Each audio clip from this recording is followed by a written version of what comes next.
آدمی کے پاس استطاعت ہوگی، استطاعت والا آدمی ہوگا، اس آدمی کو قربانی کرنے میں بخیلی نہیں کرنی چاہیے۔ اچھا مسلمان نہیں ہے وہ جس کے پاس لاکھوں کے روپے جمع ہو، اس کی اچھی خاصی تنخواہ ہو، گھر کا ماہانہ خرچ اچھے سے چلتا ہے، گھر میں اچھی سی بچت ہوتی ہے، ایسی بچت کے ماحول میں اس کے پاس رقم ہونے کے باوجود بھی کوئی آدمی جانور ذبح نہیں کرتا، قربانی میں حصہ نہیں لیتا، قربانی نہیں کرتا، وہ اچھا مسلمان نہیں ہے۔ اگر کسی کی کچھ مجبوری ہے، کچھ ایسی مجبوری، کچھ ایسی پریشانی کے تحت اگر کوئی آدمی کا اتبار چھوڑے تو بات الگ، لیکن اس کو معمول بنا لینا، کسی کے کوئی لوگوں کے بہانے الگ الگ ہیں۔ قرض کو بتا کر کوئی آدمی کہتا ہے کہ میں مقروض ہوں، قرض دار ہوں، میں نے کسی کو قرض دیا ہے، اتنا لاکھوں کا قرض ہے، مجھے وہ ادا کرنا ہے۔ وہ قرضوں کو چھوڑ کر اس کے جیب میں، اس کے گھر میں اتنے پیسے موجود ہوتے ہیں کہ وہ آدمی قربانی کر سکتا ہے۔ قربانی کا جانور ذبح کرتے ہوئے ہماری زبانوں میں، دلوں میں ایک چیز پائی گئی کہ ہم اللہ کے حکم کے آگے ہر چیز کو قربان کر دیں گے۔ کیا ہم نمازوں کے لیے اپنے مصروفیات کو قربان کر رہے ہیں؟ کیا ہم اپنے آپ کو حرام کاموں سے بچا رہے ہیں، اپنی خواہشات کو قربان کر رہے ہیں؟ نہ ہماری نمازوں کی پابندی ہے، نہ ہمیں حرام حلال کی تمیز ہے، نہ گناہوں کا ڈر ہے، نہ اللہ کا خوف ہے۔ بس رسماً جب بھی سال قربانی کا مہینہ آیا تو لا کر ہم نے بڑے بڑے جانور ذبح کر لیے۔ اللہ کی قسم ایسی قربانیاں آپ کے منہ پہ مار دی جائیں گی۔ جن کے دلوں میں اللہ کا ڈر نہ ہو، جن کے دلوں میں اللہ کا خوف نہ ہو، اللہ کا خوف، اللہ کا ڈر نہ ہو، ایسے آدمی کی قربانی کوئی قابل قبول نہیں۔ بے نمازی کی قربانی قبول ہوگی یا نہیں ہوگی، وہ آدمی خود اپنے دل کا جائزہ لے کر پوچھیں۔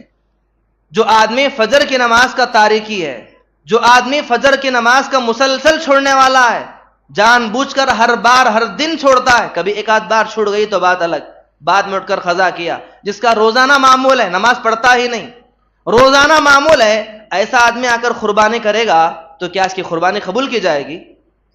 جس آدمی کا شمار ظہر کی نماز تک کافر کی لسٹ میں لکھ دیا جاتا ہے، ایک نماز آپ نے جان بوجھ کر چھوڑ دی، دوسری نماز تک وہ آدمی کافر ہے، مسلمان نہیں ہے۔ اس حالت میں اگر اس آدمی کی موت آ گئی تو آدمی کافر کے ہاتھ میں مرنے کے برابر شمار کیا جائے گا۔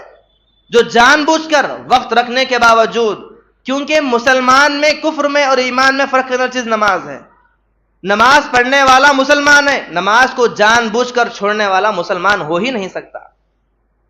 تو پھر لاکھوں کے روپے کے جانور، ہزاروں روپے کے جانور لا کر ذبح کرنے والے سب سے پہلے اپنے دل کا جائزہ لیں کہ میں اللہ تعالیٰ کی عبادات، اللہ کے احکامات پر کہاں تک عمل کر رہا ہوں، میں اللہ کی ہر بات کو کہاں تک قربان کر رہا ہوں، کیا میری نیند کی قربانی روزانہ ہو رہی ہے یا نہیں ہو رہی ہے، فجر کے وقت میں نیند کی قربانی، ظہر کے وقت میں اپنی تجارت و کاروبار کی قربانی، دن بھر میں جو میری مصروفیات ہیں، ان مصروفیات میں اللہ کے احکام کے مطابق کہاں تک کس چیز کو قربان کر رہا ہوں۔ اگر کر رہا ہوں تو میری قربانی قابل قبول ہے، مجھے امید رکھنا چاہیے کہ میری قربانی قبول ہوگی، لیکن میں خود اپنے دل کے معیار میں سوچ نہیں سکتا، میں تصور نہیں کر سکتا کہ میں کہاں تک پختہ ہوں، تو ایسی ڈلمل یقینی کو لے کر قربانی کرنا کیا مقصد کہلائے گا؟ قربانی پیغام ہے اس بات کا، جانور کو ذبح کرنا، جانور کا گوشت کھلانا، کھانا سب رسمن ہے۔ قرآن نے کہا لَن يَنَالَ لُحُومُهَا وَلَا دِمَاؤُهَا وَلَٰكِن يَنَالُهُ التَّقْوَىٰ مِنكُمْ، تمہارے جانور، تمہارا گوشت، تمہارا خون، یہ اللہ کو کچھ بھی پہنچنے والا نہیں۔ جو چیز اصل میں پہنچائی جانے والی چیز ہے تمہارے دلوں کا تقویٰ ہے۔ جس دل میں تقویٰ پایا جائے گا اسی دل کی قربانی قابل قبول ہے۔ جس دل کے اندر اللہ کا خوف ہی نہ ہو، نمازوں کو چھوڑنے کا ڈر نہیں ہے، گناہوں سے بچنے کا کوئی اس کے اندر جذبہ نہیں ہے، تو ایسے انسانوں کی قربانیاں کیا تعریف ہے۔ حمد و ثنا،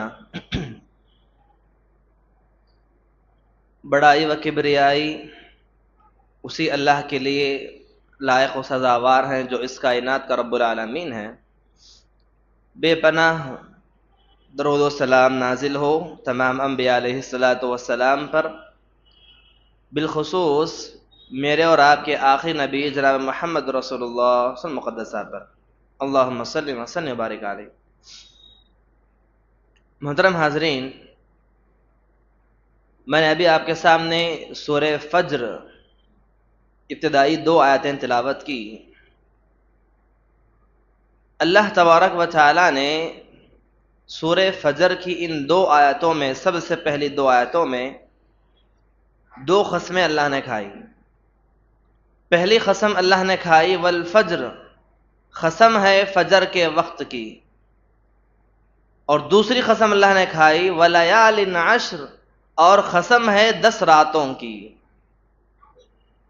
ان دو آیتوں کی تفسیر میں کئی مفسرین نے لکھا ہے، ابن کثیر کے مطابق، ابن حبان کے مطابق، کہ اللہ تبارک و تعالیٰ نے قرآن مجید کے اندر جن جن چیزوں کی قسم کھائی، اللہ نے چاند کی قسم کھائی، سورج کی قسم کھائی، اللہ تعالیٰ نے جس چیز کی قسم قرآن مجید کے اندر کھائی ہے، اس کا مطلب یہ ہے کہ وہ چیز کوئی معمولی چیز نہیں ہے۔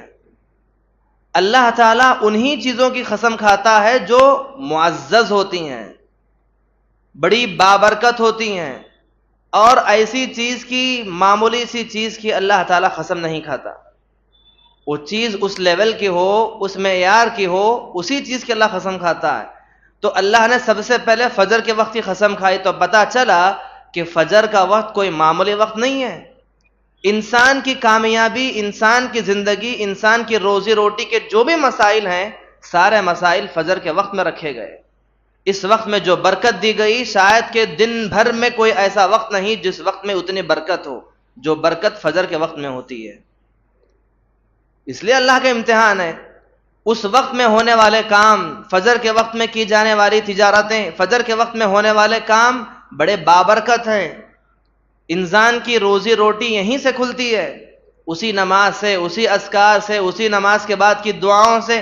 فرشتے جب نازل ہوتے ہیں، انسان کے حق میں دعائیں کرتے ہیں۔ اس وقت میں جو انسان جاگ کر اپنی زندگی بناتا ہے، یقیناً اسی کی زندگی بنتی ہے۔ جو اسی وقت میں سو جائے، اسی وقت کو اپنے بستروں میں وقت کو ضائع کرتا ہے، اس کی زندگی ایسے ہی ضائع ہوتی ہے۔ الغرض، فجر کے وقت کی اللہ نے قسم کھائی، اور دوسری قسم اللہ نے کہا ہے ولیال عشر، قسم ہے 10 راتوں کی۔ مفسرین نے کہا کہ 10 راتوں سے مراد عشر ذی الحجہ کے 10 راتیں ہیں یا 10 دن ہیں، یعنی کہ ماہ ذی الحجہ جیسا کل سے شروع ہوا، ہم آج داخل ہو چکے ہیں۔ ذی الحجہ کے مہینے میں ہم داخل ہوئے۔ یہ ذی الحجہ کا مہینہ اللہ کے نزدیک بڑا قابل احترام والا مہینہ ہے، معزز مہینہ ہے۔ اس مہینے میں ہونے والی عبادتیں، ریاضتیں اللہ تعالیٰ کو بے حد پسند ہیں، اور اس میں سے یہ 10 دنوں کے بارے میں اللہ کے نبی نے کہا افضل ایام الدنیا، کہ دنیا کے سب سے افضل دن کوئی ہے تو یہ 10 دن ہے۔ راتوں کے بارے میں پوچھا گیا تو رمضان کے آخری عشرے کی جو 10 راتیں ہیں وہ افضل ہیں، اور دن کے اعتبار سے دیکھا جائے تو ذی الحجہ کے ابتدائی 10 دن، 1 تاریخ سے لے کر 10 تاریخ تک کے جو عشرہ ہے، یہ عشرہ بڑا ہی معزز، بڑا ہی احترام والا اور اللہ کے نزدیک پسندیدہ عشرہ ہے، پسندیدہ دن ہے۔ ان دنوں میں ہونے والی عبادتیں اللہ کو بے حد مقبول ہیں، بے حد مقبول ہیں۔ بڑے ہی افسوس ہوگا ان لوگوں کے لیے جو یہ عشرہ پا کر بھی، ذی الحجہ کے 10 دن پا کر بھی ویسے ہی دن گزارے جیسے بقیہ دن گزارتے ہیں۔ بڑا خسارہ ہے۔ جیسے رمضان کے مہینے میں ہم ایک ایک دن کو گن گن کر عبادتیں کرتے ہیں، رمضان کے مہینے کے اندر ایک ایک رات کا ہم اہتمام کرتے ہیں، تھوڑا سا وقت ضائع ہونے نہیں دیتے، ویسی ہی توجہ ان 10 دنوں میں ہونی چاہیے۔ ذی الحجہ کا چاند نظر آنے سے لے کر قربانی کی عید ہونے تک یہ 10 دن بہت ہی افضل دن ہیں، افضل دن ہیں۔ اس کی اتنی فضیلت کیوں آئی؟ آئیے دیکھتے چلیں۔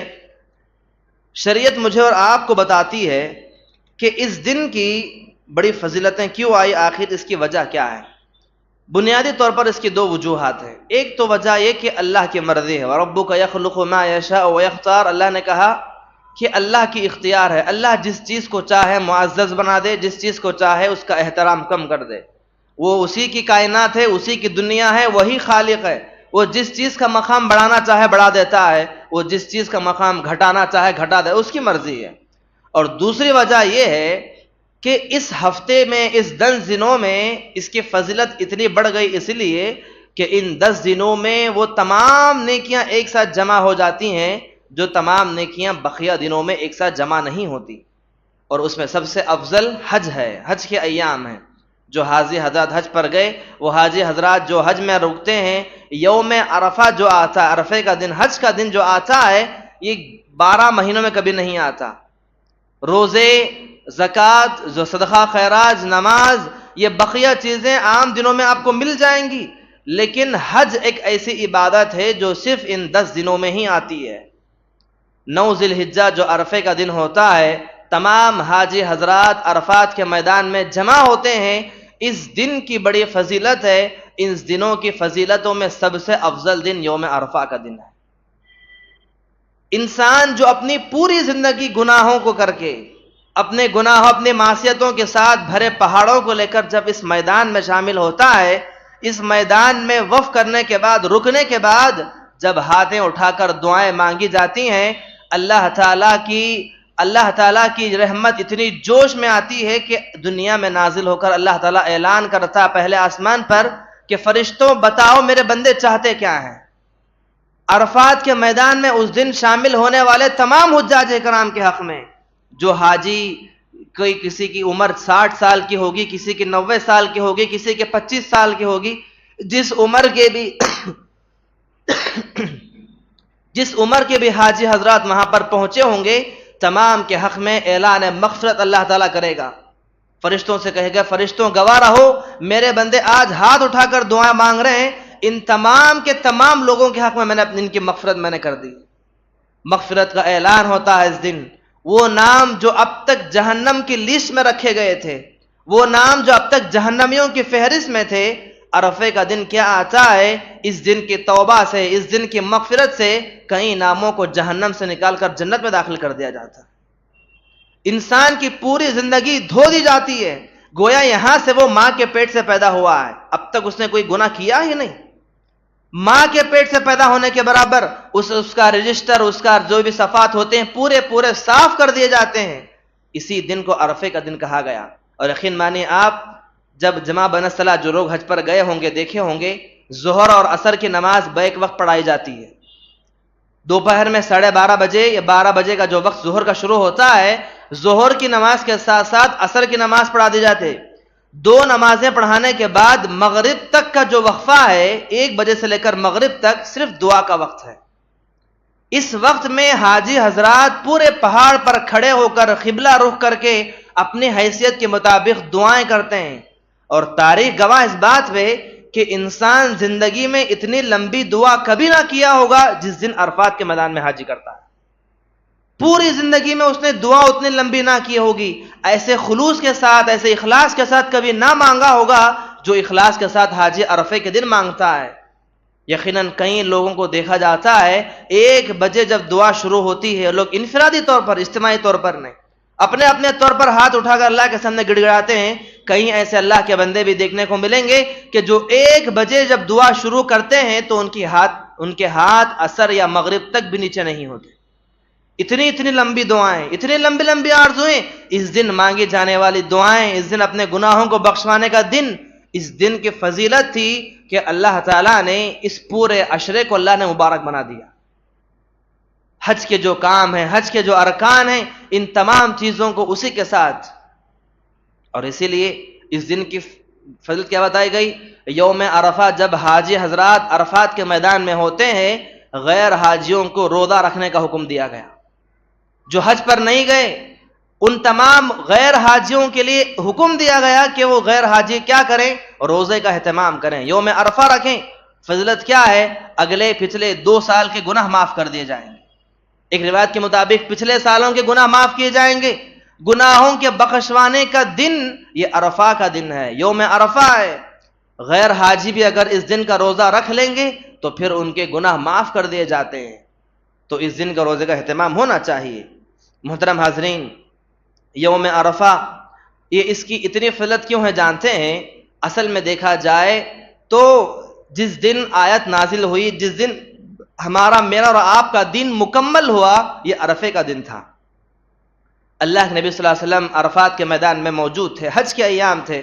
اس دن اللہ تعالیٰ نے آخری آیت نازل فرمائی. اللہ نے کہا الیوم اکملت لکم دینکم واتممت علیکم نعمتی ورضیت لکم الاسلام دینا. اللہ نے کہا کہ اللہ کے نبی آج میں نے تمہارا دین تمہارے لیے مکمل کر دیا ہے. آج دین مکمل ہے. اب آج کے بعد کوئی نئی شریعت آنے والی نہیں، کوئی نیا حکم آنے والا نہیں، کوئی نیا قانون پاس ہونے والا نہیں، جو بھی چیزیں آج تک آتی تھی وہ آج کے لیے مکمل کر دیا گیا ہے دین، اب دین میں کوئی کمی پیشی نہیں ہوگی۔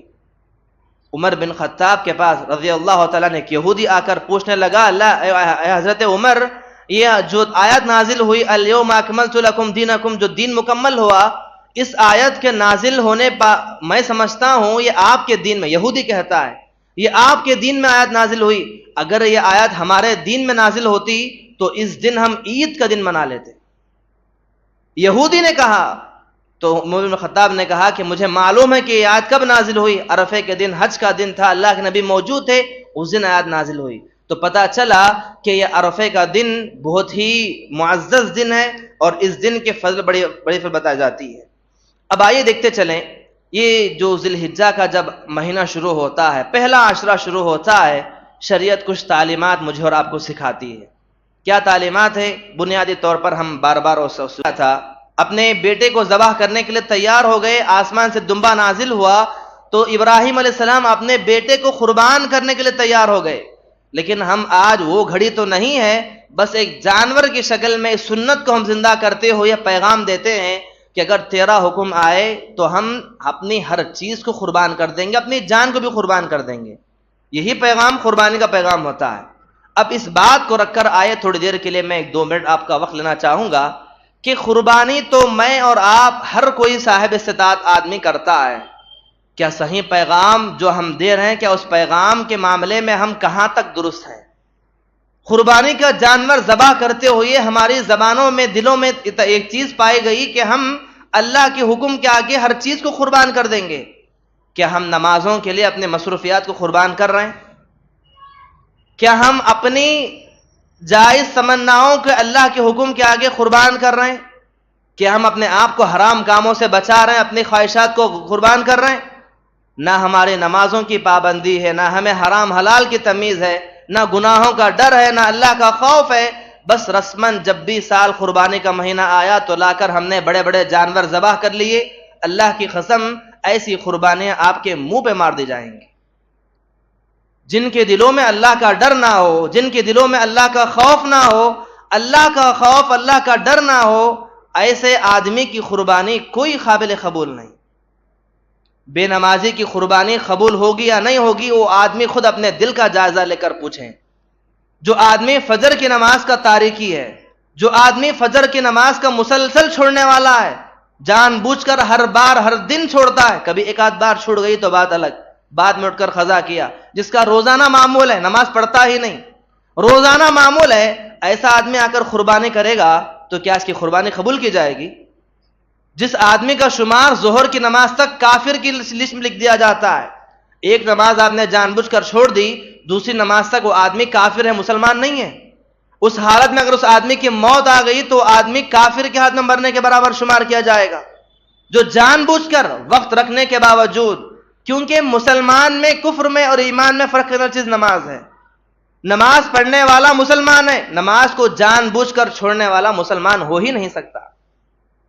تو پھر لاکھوں کے روپے کے جانور، ہزاروں روپے کے جانور لا کر ذبح کرنے والے سب سے پہلے اپنے دل کا جائزہ لیں کہ میں اللہ تعالیٰ کی عبادات، اللہ کے احکامات پر کہاں کہاں تک عمل کر رہا ہوں، میں اللہ کی ہر بات کو کہاں تک قربان کر رہا ہوں، کیا میری نیند کی قربانی روزانہ ہو رہی ہے نہیں ہو رہی ہے، فجر کے وقت میں نیند کی قربانی، ظہر کے وقت میں اپنی تجارت و کاروبار کی قربانی، دن بھر میں جو میری مصروفیات ہیں، ان مصروفیات میں اللہ کے احکام کے مطابق کہاں تک کس چیز کو قربان کر رہا ہوں، اگر کر رہا ہوں تو میری قربانی قابل قبول ہے۔ مجھے امید رکھنا چاہیے کہ میری قربانی قبول ہوگی، لیکن میں خود اپنے دل کے معیار میں سوچ نہیں سکتا، میں تصور نہیں کر سکتا کہ میں کہاں تک پختہ ہوں، تو ایسی ڈلمل یقینی کو لے کر قربانی کرنا کیا مقصد کہلائے گا؟ قربانی پیغام ہے اس بات کا، جانور کو ذبح کرنا، جانور کا گوشت کھلانا، کھانا سب رسمن ہے۔ قرآن نے کہا لَن يَنَالَ لُحُومُهَا وَلَا دِمَاؤُهَا وَلَٰكِن يَنَالُهُ التَّقْوَىٰ مِنكُمْ، تمہارے جانور، تمہارا گوشت، تمہارا خون یہ اللہ کو کچھ بھی پہنچنے والا نہیں، جو چیز اصل میں پہنچائی جانے والی چیز ہے تمہارے دلوں کا تقویٰ ہے۔ جس دل میں تقویٰ پایا جائے گا اسی دل کی قربانی قابل قبول ہے۔ جس دل کے اندر اللہ کا خوف ہی نہ ہو، نمازوں کو چھوڑنے کا ڈر نہیں ہے، گناہوں سے بچنے کا کوئی اس کے اندر جذبہ نہیں ہے، تو ایسے انسانوں کی قربانیاں کیا ہو اللہ ہی بہتر جانے۔ اور دوسری بات، جیسا کہ میں نے غسل جمعہ میں نے کہا کہ قربانی ایک ایسی عبادت ہے جو صاحب استطاعت آدمی کرنے والا ایک چاند نظر آنے سے لے کر یا پھر پہلے سے جانور خریدنے سے لے کر ذبح کرنے تک انسان کو پل پل میں ڈرنا چاہیے کہ کہیں میری اس عبادت کے اندر ریاکاری نہ شامل ہو جائے۔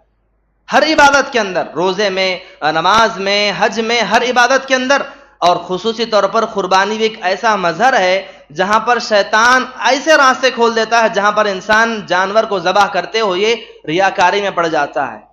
اللہ سے بار بار پناہ مانگیں، کیونکہ دیکھا جاتا ہے بازار میں، ماحول میں، معاشرے کے اندر کئی لوگوں نے جانور خرید کر لائے۔ یہ جو جانور آپ خرید کر لا رہے ہیں، گھروں کے پاس باندھ رہے ہیں، کاٹ رہے ہیں، ذبح کر رہے ہیں، یہ صرف یہ آپ کی بندگی کا ایک مظہر ہے، یہ آپ کو تقویٰ دکھانے کا ایک مظہر ہے، ایک عبادت ہے۔ یہ اس عبادت کو نمائش بنا دینا یا پھر اس عبادت کو ریاکاری کر کے لوگوں کے سامنے بولتے پھرنا، خریدتے ہیں ایک رقم میں جانور لا کر، لوگ پوچھیں گے تو بتاتے ہیں کچھ اور رقم میں، خریدا ہے ایک ریٹ میں، بیچنا جب اسے پوچھتے ہیں لوگ کتنے میں خریدے، یا تو کم کر کے بتاتے ہیں تو پھر زیادہ کر کے بتاتے ہیں۔ لوگ کیا سمجھیں گے کہ اتنا مہنگا خریدا ہے۔ اب جانور لا لیے ہیں تو پھر اس پر دوسرے تبصرے یہ کہ جانور مہنگا ہے، سستا ہے، ایسا ہے، ویسا ہے۔ یہ صرف عبادت کو چھوڑ کر صرف لوگ اسی میں پڑ گئے ہیں۔ جو پیغام، جو چیز قربانی کے تحت دینا ہے، اس چیز کے بجائے ہم نے صرف اسی کو تحت ہم نے منا لیا ہے۔ اس چیز سے پرہیز کرنا بہت ضروری ہے۔ اور آخری بات یہ بھی کہ قربانی کرنا ایک صاحب استطاعت کے لیے بے حد ضروری ہے۔ ایک حدیث کے مطابق کچھ علماء کہتے ہیں کہ فرض ہے، ایک مطابق مستحب ہے، لیکن اکثر علماء کا قول یہ ہے کہ جس آدمی کے پاس استطاعت ہوگی، استطاعت والا آدمی ہوگا، اس آدمی کو قربانی کرنے میں بخیلی نہیں کرنی چاہیے۔ اچھا مسلمان نہیں ہے وہ جس کے پاس لاکھوں کے روپے جمع ہو، اس کی اچھی خاصی تنخواہ ہو، گھر کا ماہانہ خرچ اچھے سے چلتا ہے، گھر میں اچھی سی بچت ہوتی ہے، ایسی بچت کے ماحول میں اس کے پاس رقم ہونے کے باوجود بھی کوئی آدمی جانور ذبح نہیں کرتا، قربانی میں حصہ نہیں لیتا، قربانی نہیں کرتا، وہ اچھا مسلمان نہیں ہے۔ اگر کسی کی کچھ مجبوری ہے، کچھ ایسی مجبوری، کچھ ایسی پریشانی کے تحت اگر کوئی آدمی کا اتبار چھوڑے تو بات الگ، لیکن اس کو معمول بنا لینا، کسی کے کوئی لوگوں کے بہانے الگ الگ ہیں۔ قرض کو بتا کر کوئی آدمی کہتا ہے کہ میں مقروض ہوں، قرض دار ہوں، میں نے کسی کو قرض دیا ہے، اتنا لاکھوں کا قرض ہے، مجھے وہ ادا کرنا ہے۔ وہ قرضوں کو چھوڑ کر اس کے جیب میں، اس کے گھر میں اتنے پیسے موجود ہوتے ہیں کہ وہ آدمی قربانی کر سکتا ہے۔ ایسی چیزوں کو بہانہ بتا کر قربانی سے پڑھا اچھی بات نہیں ہے۔ اور آخری بات یہ بھی کہ جہاں پر قربانی ایک ایسی عبادت ہے، اس عبادت کے اندر، ہر عبادت کے اندر، نماز کے اندر ہم آتے ہیں مسجد میں، وضو بنانے سے لے کر نماز میں آ کر سلام پھیرنے تک ہماری نماز ایسی ہونی چاہیے کہ اس نماز کو پڑھتے ہوئے بازو والے کو تکلیف نہ ہو۔ اس طریقے سے کھڑنے کا حکم دیا گیا کہ بازو والے کو تکلیف نہ ہو۔ نماز ختم ہونے تک بھی کوئی ایسی حرکت ہم نہ کریں جس حرکت کی وجہ سے بازو والے نمازی کو تکلیف پہنچے۔ نماز کی عبادت، قربانی بھی ایک عبادت ہے۔ آپ کا جانور کا لانا، آپ کے جانور کو رکھنا، اس کو کھلانا پلانا، صاف صفائی کرنا، عید کے دن ذبح ہونے تک، اس تمام کاموں میں اگر آپ کے ذریعے سے کسی بازو والے گھر والوں کو تکلیف پہنچاتے ہیں، آپ اچھے مسلمان نہیں ہیں۔ آپ جانوروں کو لا رہے ہیں تو ایسی جگہ پر باندھیں جہاں پر باندھنے سے لوگوں کو تکلیف نہ ہو۔ آپ کے گھر کے سامنے جگہ موجود نہیں ہے تو کسی اور جگہ کا انتظام کریں، لیکن آپ کا گھر ہے، آپ کا حق ہے، آپ کہہ کر جانور کو باندھتے ہیں زبردستی کے ساتھ، جانے آنے والوں کو تکلیف ملتی ہے۔ اس جانور جانے کسی کو تکلیف پہنچاتا ہے، اس کی غلاظت سے، اس کی باسبوس سے، ایسی کچھ چیزوں سے اگر آزو بازو والوں کو، آنے جانے والوں کو تکلیف اگر پہنچاتے ہیں، ایسی تکلیف پہنچا کر قربانی کی جانے والی قربانیاں کیا اللہ کے پاس قبول ہوں گی؟ یہاں تک شریعت نے کہا کہ راستے میں اگر کوئی آدمی پتھر پھینک دے، اس پتھر کو ہٹا دینا صدقہ ہے، نیکی کا کام ہے کہ تکلیف دے تو ہٹا دینا، لیکن شریعت یہاں تک ہماری تعلیم دیتی ہے کہ اس راستوں سے تکلیف دہ چیزوں کو ہٹاؤ، لیکن عبادت کے نام پر، قربانی کے نام پر بے حد جانوروں کو لا کر گھروں کے پاس باندھ دینا اور سڑکوں پر ایسے انداز میں باندھنا کہ آنے جانے والوں کو تکلیف پہنچے، یا پھر عید کے دن قربانی ہونے کے بعد جانوروں کی غلاظتوں کو لا کر گھروں کے سامنے ڈال دینا، روڈوں پر ڈال دینا۔ بہرحال آپ کی اس کسی کام کی وجہ سے دوسروں کو تکلیف اگر پہنچانا مقصد ہے اگر آپ کا، تو بہتر ہے کہ قربانی ہی نہ کریں۔ ایسی تکلیف دے کر لوگوں کو تکلیف پہنچا کر کیا قربانیاں کریں گے؟ بہتر ہے کہ ایسے انداز میں ہو آپ عبادت جو بھی کرتے ہیں کہ آپ کی عبادت سے کوئی تکلیف نہیں پہنچنی چاہیے۔ محترم حاضرین، دعا کرتے ہیں اللہ تعالیٰ سے کہ اللہ تعالیٰ ہم تمام کو جو بھی ہم عبادات کرتے ہیں، چاہے وہ قربانی کی عبادت ہو یا پھر نماز کی عبادت ہو، صدقہ خیرات کی عبادت ہو، حج یا عمرے کی جو بھی عبادت ہم کرتے ہیں، سب سے پہلے ہمیں اللہ تعالیٰ ہمارے دلوں کے اندر اخلاص پیدا کرنے کی توفیق عطا فرمائے۔ جس دلوں کے اندر اخلاص پایا جائے گا، جس دل کے اندر یہ تڑپ ہوگی کہ میں جو کام کر رہا ہوں مجھے صرف اللہ کو دکھانا ہے، اللہ کی قسم وہی عبادتیں وہی نیکیاں اللہ کے پاس قابل قبول ہیں۔